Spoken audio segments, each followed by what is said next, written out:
Sunday அதுவுமா போர் அடிச்சுட்டே இருந்துச்சு. சரி என்னடா பண்ணலாம் யோசிச்சுட்டு இருக்கும்போது தான் ஓகே இன்னைக்கு சண்டே நான்வெஜ் எடுப்பாங்க. அதனால நம்ம அதை வச்சு ஏதாச்சும் ரெசிபி புதுசாக செய்யலான்னு சொல்லிட்டு யோசிச்சுட்டு இருந்தேன். வீட்டில் கேட்டதுக்கு சிக்கன் எடுக்க போகிறோம் அப்படின்னு சொன்னாங்க. சரி அதில் கொஞ்சம் 1/2 kg எனக்கு கொடுங்க, நான் சிக்கன் மஞ்சூரியன் செய்கிறேன்னு சொல்லிட்டு செய்ய ஸ்டார்ட் பண்ணிட்டேன். ஃபஸ்ட்டு வந்துட்டு 1/2 kg சிக்கன் நல்லா வாஷ் பண்ணி எடுத்துக்கிட்டேன். அதில் ஒரு முட்டை உடச்சி ஊற்றிட்டு 3 டேபிள் ஸ்பூன் அளவுக்கு மைதா, அப்புறம் என்கிட்ட கொஞ்சமாக தான் வந்துட்டு கார்ன்ஃப்ளவர் மாவு இருந்துச்சு, இருக்கிற எல்லா மாவையும் கொட்டிட்டேன். சொல்ல மறந்துட்டேன் பாருங்கள். ஃபஸ்ட்டு 1 டேபிள் ஸ்பூன் அளவுக்கு மிளகாத்தூள் ஆட் பண்ணியிருப்பேன். அப்புறம் தேவையான அளவுக்கு உப்பு, 1/2 ஸ்பூன் அளவுக்கு பெப்பர், உங்களுக்கு எவ்வளோ காரத்துக்கு ஏற்ப வேணுமோ அவ்வளோ சேர்த்துக்கோங்க. எல்லாத்தையும் மிக்ஸ் பண்ணி ஒரு 15 மினிட்ஸ் அளவுக்கு மேரினேட் பண்ணணும். ஆனால் எனக்கு மேரினேட் பண்ணுற அளவுக்கு டைம் இல்லை. அதனால் நான் மிக்ஸ் பண்ண உடனே வந்துட்டு செய்ய ஆரம்பிச்சிட்டேன்.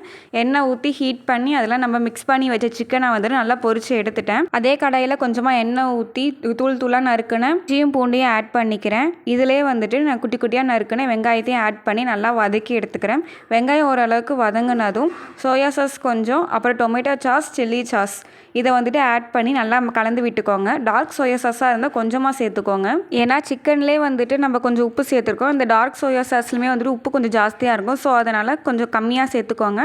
அடுத்து பார்த்தீங்கன்னா நம்ம ஃப்ரை பண்ணி வச்ச சிக்கன் ஆட் பண்ணி நல்லா கலந்து எடுத்துட்டோன்னா சிக்கன் மஞ்சூரியன் ரெடி ஆயிடுச்சு. எத்தனை பேர் இந்த ரெசிபி வீட்டில் செஞ்சீங்கன்னு கமெண்ட்டில்